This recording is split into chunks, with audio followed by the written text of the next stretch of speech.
오랜만에 또 뵙습니다. 네, 반갑습니다. 반갑습니다.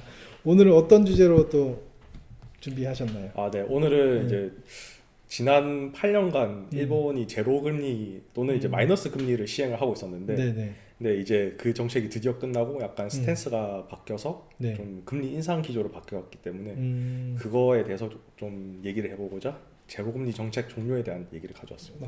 알겠습니다. 근데 이게 일본이면 저희랑 상관이 있나요? 사실 뭐 직접적인 연관이 없을 수도 있겠지만은 네. 수출 기업들 같은 경우에는 음. 그 일본 기업들하고 한국 기업들이 대체로 네. 그 수출 쪽에서 경쟁 상대에 있기 때문에 음. 뭐 일본의 환율이라든지 이런 거에 따라서 좀 가격 경쟁력이라든지 이런 쪽에서 영향이 있어서 네네. 간접적인 영향은 있습니다.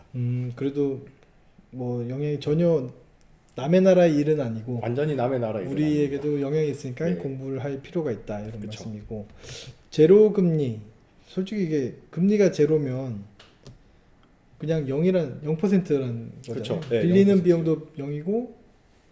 빌리는 비용은 0인데 네. 이제 대출해주는 그 음. 금리는 이제 각 금융사나 이제 그 각 네. 개인의 신용에 따라서 좀 다르게 나옵니다. 정책이. 그러면 내가 저축을 하겠다, 예금했을 때 이자는 없는 거네요. 예금했을 때 이자는 마이너스거나 0이라고 그냥 생각을 하시면 됩니다. 마이너스라는 개념이 이게 어떤 개념인가요? 그러니까 그 예금을 하면은 이제 네. 매년 금액이 줄어드는.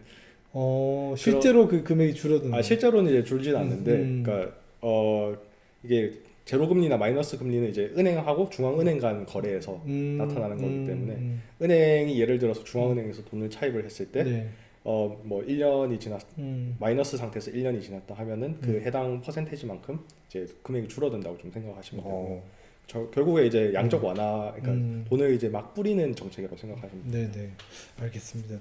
저희한테는 이게 참 생소한 그렇죠. 개념이라서 차차 한번 설명을 들어보겠습니다. 네. 네. 일단 그 제로 금리나 이제 마이너스 금리라는 것 자체는 아까 말씀드렸듯이 금리가 이제 마이너스 영역에서 0 사이를 이제 가는 거고, 네네. 이게 2016년에 아베 전 총리가 있을 때 이게 네. 아베노믹스의 일환으로 이제 도입이 됐었고, 네네. 현재 한 수년 동안 사실 크게 그 효과를 보진 못했어요. 근데 이제 2020년 코로나, 그리고 네네. 코로나 끝난 이제 제로 코로나 이후에 음. 그 경기들이 이제 좀 과열 양상을 띠고, 또 최근에 전 세계적으로 인플레이션이 심하잖아요. 네네. 그러다 보니까 이제 일본 내 그 물가 인상 압력도 굉장히 심해졌기 때문에 그래서 이번에 중앙은행이 경기 회복 그 신호도 보이고 있으니 이제 제로 금리 정책을 좀 폐기를 하고 이제 다시 정상화로 가자라는 기조로 약간 좀 태도가 변화했습니다, 이번에. 네네. 그 압력이 있다고 말씀하셨는데 지금 전 세계적으로 지금 금리가 굉장히 많이 올라갔잖아요. 그렇죠. 그런 상황에서 일본만 그렇게 낮은 금리를 유지할 수 있었나요, 그동안? 계속 유지를 했던 이유 중 하나는 일본의 그 경제 성장률이 그렇게까지 네. 높지가 않아서 음. 그래서 유지가 했었고, 또 네. 다른 한 축은 이제 일본이 인플레이션이 네. 사실상 수년간 디플레이션에 있다가 최근에 이제 2022년, 2023년 뭐 거치면서 네. 이제 다시 인플레이션의 기조로 좀 바뀌었거든요. 바뀌었고요. 네. 네. 그러다 보니까 중앙은행 입장에서는 이게 계속 마이너스나 이제 제로로 가면은 경기 과열이나 이제 인플레이션 압박이 너무 심하니까 네네. 이제 인상을 통해서 물가 상승을 억제를 하기 위해 이제 억제하겠다. 노력을 네. 하고 있는 거죠. 알겠습니다. 이게 그 아까 말씀드렸던 그 한 축이 이제 인플레이션이 있었고, 네. 다른 한 축은 이제 경기 회복이거든요. 네. 보면은 이제 일본이 경기 회복이 최근에 좀 나타나고 있는 게 저는 생각이 들고 있어요. 네네. 일단 GDP 그래프를 그 보시면은 네. 수년간 뭐 한 1%, 2% 내외에서 왔다 갔다 하고 있긴 하지만은 그래도 예전처럼 이제 너무 저성장이거나 마이너스나 제로에 가깝게 있지는 않았고, 네네. 거의 한 1에서 2% 내외에서 지금 최근에 유지를 해주고 있고, 그 다음에 전 장기적으로 좀 긍정적이라 생각하는 게 네. 지금 코로나 이후에 공급망의 변화가 좀 그 많이 나타나고 있는데, 이런 공급망의 변화로 일본 내로 지금 천반 제조업을 특히 유치하려는 움직임이 많고, 그러고 이 첨단 제조업들이 실제로 이제 들어간 사례들이 꽤 있거든요. 음. 그러다 보니까 이런 측면에서 좀 경기 회복의 가능성이 있지 않을까 생각을 하고 있습니다.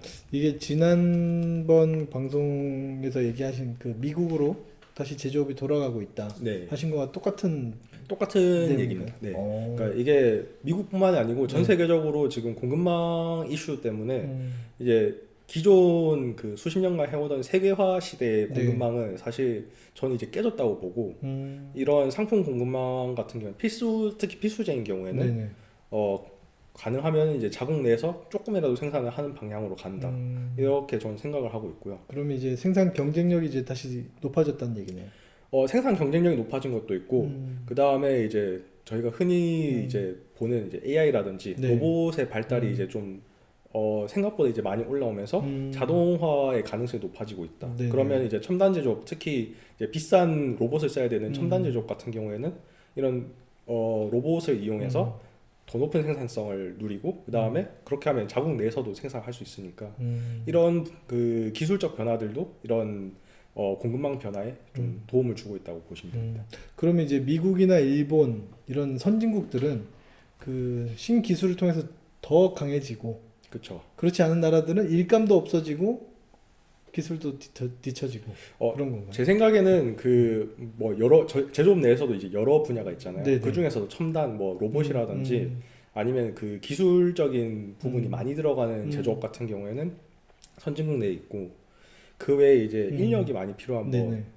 옷이라든지 아니면은 뭐 옷, 신발 또는 기타 이제 그 일반 공산품들 이런 경우에는 이제 특히 기술이 높게 요구되는 네네. 분야가 아닌 경우에는 제 생각에는 여전히 그 싼 여전히 인건비를 할 수 있고. 찾아서 이제 네. 돌아다닐 것 같습니다. 그럼 이제 고가치 산업들은 다시 선진국으로 돌아가고 네, 돌아가고 이제 일반적인 비교적 저부가 네. 가치 산업은 이제 기존 뭐 중진국이나 이제 후진국으로 이제 옮겨 다니면서 생산할 것 같습니다. 알겠습니다. 또 아까 좀 여기서 좀 자세하게 말씀드리고 싶은 부분이 그 제조업 내에서도 특히 일본이 잘하는 분야가 반도체하고 로봇이거든요. 네네. 근데 그 중에서도 특히 반도체가 최근에 이제 일본 내 그런 그 팹들이 많이 생기고 있어서 네네. 좀 짚어드리자면은 뭐 TSMC, 마이크론, PSMC 뭐 크게 세 회사가 네. 지금 뭐 TSMC 같은 경우는 뭐 10조 정도 수년간 10조 투자하겠다 했고 네. 전체 규모가 26조이기 때문에 계속 이제 투자를 진행을 하고 있는 상황이고요. 네네. 또 마이크론도 기존에 히로시마에 이제 팹이 있는데 네.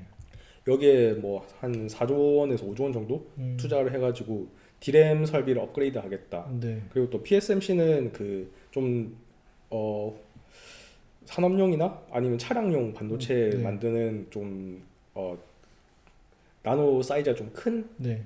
그쪽 기술을 가지고 있는 그 파운드리 업체인데 네. 얘도 이제 신규로 그 일본 내 팹을 건설하겠다고 발표했고 지금 이제 건설을 하고 있거든요. 네네.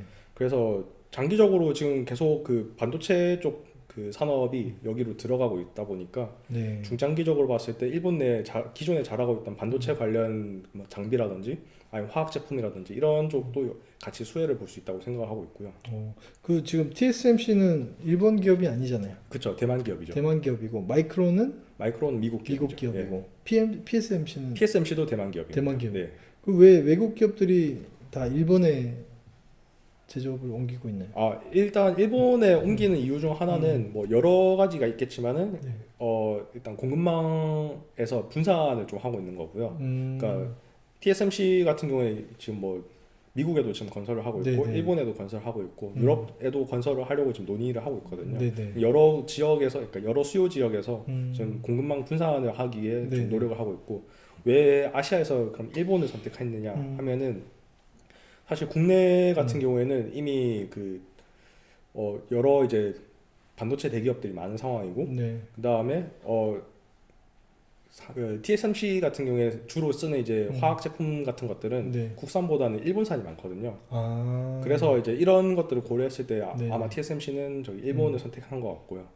그거 음. 외에 이제 다른 회사들이 좀 일본을 들어가려고 하는 이유는 여전히 뭐 그 반도체 장비라든지 그 화학 제품에서 그 경쟁력이 좋은 것도 있고 그다음에 일본 정부에서도 좀 많이 지원을 하거나 그 유인을 하기 위한 그 네. 인센티브를 많이 준다고 좀 볼 수 있을 것 같습니다.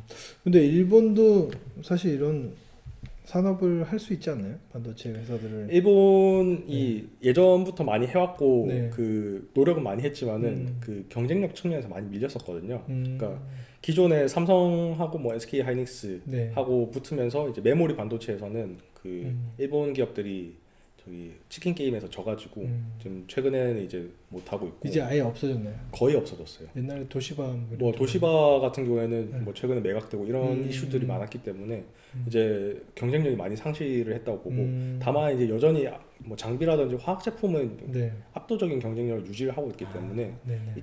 또 오히려 이쪽이 또 더 수익성이 높거든요. 네네. 치킨 게임의 영향도 더 적고요. 그러다 보니까 일본 이쪽에 조금 더 집중해서 집중하고 또 외부 이제 실제 제조 같은 경우에는 대만 기업들이 또 좋은 경쟁력을 갖고 있기 때문에 이런 기업들을 자국으로 끌어들여서 생산하는 방향으로 가는 것 같습니다. 알겠습니다. 네, 로봇에 대해서 또 다시 그 네. 간략하게 또 설명을 드리면 네네. 이 로봇이 저번에 AI 시간에도 말씀드렸지만은 이게 AI가 발달하면서 이런 로봇들이 더 복잡한 움직임 수행을 할 수 있게 되거든요. 네네. 그러다 보니까 이런 복잡한 움직임을 수행하기 위해서 더 많은 양의 뭐 서버 모터라든지 뭐 일반 모터 또는 감속기, 센서 이런 여러 가지 부품들이 더 많이 들어가요. 네네. 그렇게 되면은 이제 일본이 강점으로 지니고 있는 이런 로봇 시장에서도 충분히 잘할 수 있다. 또 이런 성장을 하게 되면은 이쪽이 또 비교적 고부가가치 네네. 산업이기 때문에 고소득 직종이 늘어나고 경기 회복에 좀 도움을 줄 수 있다 이런 생각을 하고 있습니다. 또 다른 경기 회복의 다른 한 축이 또 될 수 있는 게 네.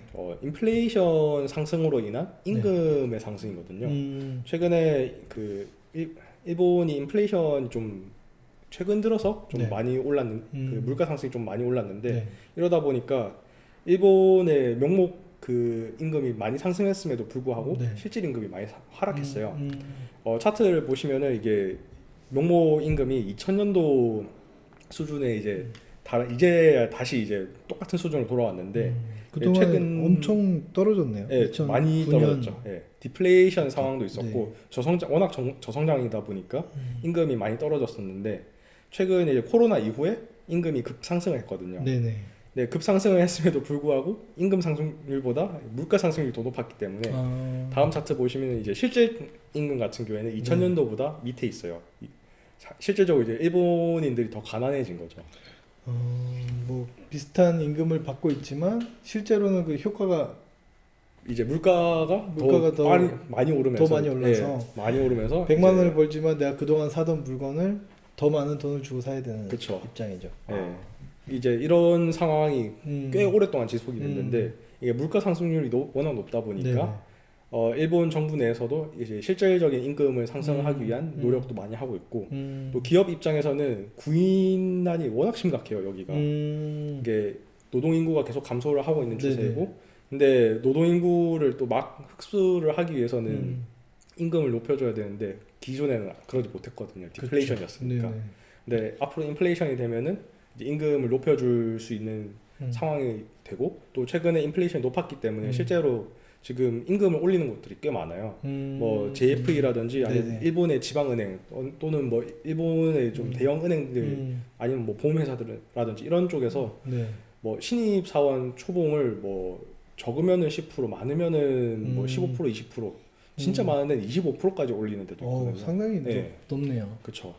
이런 그 임금 인상을 빨리 시켜줘야 그 젊은 노동층들이 좀 더 그런 기업들로 가고 또 그런 기업들도 계속 퇴사자들이 많다 보니까 이런 퇴사자들을 줄이기 위해서 이런 고임금을 좀 유지할 수 있는 이런 상황이 되었다라는 생각입니다. 그러면 그 임금을 뭐 최대 25%까지 인상을 시켜주면 그만큼 젊은 층들이 또 입사를 하게 되나요? 아니면 또 인구 자체도 젊은 층이 없을 수도 있잖아요. 인구 자체에 젊은 층이 없기도 하겠지만은 이런 사람들이 좀 고소득으로 가면은 다른 이제 비교적 저부가가치에 있던 직군들도 같이 임금 상승이 일어날 가능성이 높기 때문에 이렇게 되면은 전반적인 그 임금 상승에 의해서 사람들의 소득이 늘어나고 소비가 같이 늘어날 수 있는 약간 긍정적인 사이클로 돌아가는 이제 상황으로 좀 해석을 해볼 수 있을 것 같습니다. 알겠습니다. 최근에 보면은 계속 임금 상승을 위해서 노력을 하고 있고 또 일본 노조에서도 임금 상승을 많이 요구를 하고 있거든요. 네네. 그러다 보니까 올해 임금 협상을 했는데 네. 꽤 생각보다 높은 5.3% 인상 평균적으로 전 산업 평균이 5.3% 인상을 했다라는 네네. 노조에서 발표가 있었기 때문에 이걸 보면 현재 임금 상승 사이클은 제가 봤을 때는 시작을 한 것 같고 이게 어디까지 이어질지 모르겠지만은 이런 사이클이 유지된다는 가정하에 이제 일본 내수도 좀 살아날 수 있는 가능성이 생겼다. 그만큼 볼수 있을 것 수입이 같습니다. 많아지니까 네. 이제 소비력도 생기고. 네, 알겠습니다. 그러면 이제 저희가 이런 건 알겠는데 그 이제 제로 금리도 끝났다. 그러면 이제 무엇을 해야 되느냐? 투자자 입장에서 어떻게 대응을 해야 되느냐? 네. 봤을 때 저는 이제 여러 가지 대응을 해볼 수 있겠지만 가장 좀 수익성이 높거나 또는 좀 장기적으로 대응해 볼 수 있는 거는 이제 이제 순이자 마진이라고 하고 이게 우리가 흔히 아는 예대 마진이거든요. 네네. 이런 예대 마진 개선 가능성이 높은 금융기업들, 뭐 좀 일본 내에 있는 큰 대형 은행들이 될 것 같고요. 근데 다만 이 대형 은행 내에서도 좀 주의를 해야 되는 게 네. 일본 국채 비중이 높으면은 금리가 올라가면 이제 국채의 가치가 떨어져요. 네. 그러다 보니까 이제 이런 국채 비중이 높은 대형 은행보다는 좀 국채 비중이 적고 외국 뭐 채권이라든지 아니면 외국 쪽 자산이 많은 기업들이 좀 비교적 덜 타격을 받기 때문에 네네. 수익성이 개선된다. 따라서 이런 그 금융기업들이 낮고 예를 들면 어떤 회사들이 있을까요? 뭐 여러 회사들이 있겠지만은 뭐 미즈호라든지 아니면 뭐 노무라 증권, 또 증권 업체들이 국채 비중보다는 이제 다른 이제 좀 고수익성 자산을 더 많이 갖고 있기 때문에 그 금리 상승의 영향을 좀 더 최소화할 수 있고요. 그에 비해서 예대 마진이 늘어나서 수익은 좀 더 극대화할 수 있는 상황이기 때문에 이런 쪽이 낮고 보험이 제일 안 좋다고 저는 생각을 하거든요. 대체로 이제 보험은 장기적으로 네. 그 계획을 짜고 그 금융 계획을 짜고 이제 만들어진 상품들이기 때문에 네네. 대부분의 투자 자산들이 이제 국채에 많이 몰려 있어요. 근데 이런 일본 국채는 많이 투자가 되어 있는데 대체로 금리가 낮다 보니까 이제 이율이 낮다 보니까 금리 상승할 때 이제 이제 평가 손실을 좀 크게 입을 수 있어서 보험 회사들은 좀 수익성에 악영향이 있을 수 있다. 이렇게 이해하면 될 것 같습니다. 그러면 일단은 보험회사보다는 예대 마진의 확대가 좀 있는 은행. 네, 은행이나 증권. 은행이나 좀 증권이 증권회사. 괜찮다고 저는 생각합니다. 근데 이제 예대 마진 같은 경우는 이제 예금 금리와 대출 금리의 그 차이잖아요. 그렇죠. 근데 이게 금리가 기준 금리가 올라간다고 하면 두 개가 똑같이 올라가면 뭐 폭이 별 변동이 이제, 없는 거 아닌가요? 폭 변동 없을 수도 있는데, 근데 기준금리 올라갈 때 대체로 그 은행들이 네. 같은 그 퍼센테이지 포인트를 올리는 게 아니라 네. 그 기존에 있었던 그 금리에 이제 곱하기 퍼센트로 올리거든요. 그렇기 때문에 실질적으로는 이제 그 대출 이자가 일반적으로 더 높기 때문에 네네. 이 여기에 곱해지는 퍼센트가 더 높아서 좀 확대가 이제 대체로 일어난다고 보시면 됩니다. 그럼 똑같은 이제 퍼센트지만 네. 더 기존에 더 큰 더 이제 큰 숫자를 갖고 있었던 그쵸. 대출 마진이 올라가면서, 올라가면서. 그 스프레드가 벌어지는 네. 거죠. 그리고 실제로 또 예금 금리가 또 늦게 적용되기도 하죠. 대체로 일단 예금 금리 같은 경우에는 거의 다 그 우리가 흔히 말하는 요구불 예금 이제 언제든지 입출금을 할 수 있는 네네. 자유 예금 상품이기 때문에 이런 쪽은 애초에 예금 그 금리가 높지도 않고 그다음에 이런 쪽은 예금 금리를 천천히 올려도 바로바로 돈을 빼지는 않기 때문에 그래서 이쪽은 좀 더 천천히 올리고 대출은 좀 더 빨리 올리기 때문에 빨리 올려서 좀 스프레드가 이런 거 이런 쪽으로 좀 벌어져서 수익성 개선됩니다. 네. 이제 아까 말씀드렸던 이제 경쟁력이 있는 그 수출 기업들, 네. 뭐 아까 말씀드렸던 반도체가 될 수도 있고 로봇 산업이 될 수도 있거든요. 네. 근데 이런 경쟁력이 높은 수출 기업들은 뭐 환율로 인해서 환차손이 나더라도 네. 워낙 성장을 빠르게 하기 때문에 저는 괜찮다고 보고 있고 이런 특히 반도체 같은 경우에는 일본이 잘하는 게 반도체 쪽 화학이라든지 장비 같은 것들이 있는데 여기는 이제 뭐 일본뿐만이 아니라 미국, 유럽, 한국에서도 최근에 계속 이제 반도체 햅 증설이라든지 이런 얘기가 나오고 있기 때문에 네네. 장기적으로 봤을 때 반도체 쪽은 괜찮은 것 같다라는 생각이고요. 네. 또 로봇 같은 경우에도 아까 말씀드렸듯이 이제 복잡한 움직임을 하려면 더 많은 부품이 들어가야 돼서 이런 로봇 관련 부품이라든지 또는 소프트웨어 쪽 산업이 괜찮을 것 같다는 생각입니다. 그 임금 상승과 관련돼서 이런 대응을 하기 위해서는 임금 상승을 또 봐야 되는데요. 네. 이게 일본 내에 이제 워낙 인력도 부족하고 임금 상승 압력이 높다 보니까 이런 임금 상승으로 인해서 이제 향후 소득이 늘어나면은 아까 말씀드렸듯이 이제 내수도 이제 같이 늘어날 수 있다. 그래서 이런 내수 기업들이 이제 거의 수십 년간 가격 인상을 제대로 하지 못했고 오히려 가격을 내리는 경우가 많거든요. 네네. 디플레이션이었기 때문에. 근데 이런 임금 인상과 더불어서 가격 정가를 좀 더 편하게 할 수 있을 것이고 그 소비자들도 이제 임금 상승과 더불어서 가격 인상이 되더라도 네. 이제 그런 걸 좀 더 편하게 소비할 거고 아까 말씀드렸듯이 임금 상승이 최근에 더 빠르게 올라가고 실질 임금을 높이려고 하고 있잖아요. 네네. 실질 임금이 높아지게 된다면은 이제 기존의 사람들이 소비하던 비교적 그 저가의 상품에서 중고급 상품으로 이제 소비가 이전될 가능성이 높아서 이런 경우에는 내수 기업들이 좀 잘할 수 있는 환경이 된다. 그렇기 때문에 내수 기업들도 좀 관심 있게 지켜볼 수 있는 것 같습니다. 여러 가지 산업에서 이제 성장이 일어날 수 있겠네요. 그렇죠. 일본 같은 경우는. 그렇기 때문에 이제 뭐 약간 종합을 해보자면은 장기적인 추세에서는 현재로서는 그 일본 중앙은행은 이제 금리 정상화를 향해 지금 가고 이제 첫 발을 내디딘 거고요. 네. 이제 앞으로 금리 인상을 얼마나 언제 할지는 잘 모르겠지만은 그래도 이런 현재 기조가 당분간 이어질 것 같고 그렇지만 이제 금리 인상 기조로 바뀌었다고 네. 해도 일본 전체의 그 기조가 양적 완화가 끝난 건 아니에요. 그래서 양적 완화는 여전히 계속 유지를 하고 있어요. 네. 그러다 보니까 여전히 뭐 환율이 그 낮게 유지가 되고 있는 거고 그렇지만은 이게 아까 말씀드렸듯이 뭐 경기라든지 임금 상승 이런 것들이 생기다 보면은 이제 자연스레 양적 완화도 이제 종료를 할 수 있을 거고 그렇게 되면은 뭐 환율도 다시 오를 수 있다. 이제 장기적인 측면에서는 그렇지만은 단기적인 측면에서는 당분간은 그런 상황이 빨리 오진 않을 거다. 그렇기 때문에 뭐 선반영되어 있는 지금 현재 증시에 좀 이런 내용들이 선반영이 되어 있는데 이런 거를 좀 급하게 추가 매수를 하기보다는 선별적으로 아까 말씀드렸던 뭐 경쟁력 있는 기업, 수익성 개선되는 금융기업 또는 이제 내수기업들 이런 쪽으로 좀 선별적으로 가치를 평가를 해서 투자를 할 필요가 있을 것 같습니다. 네.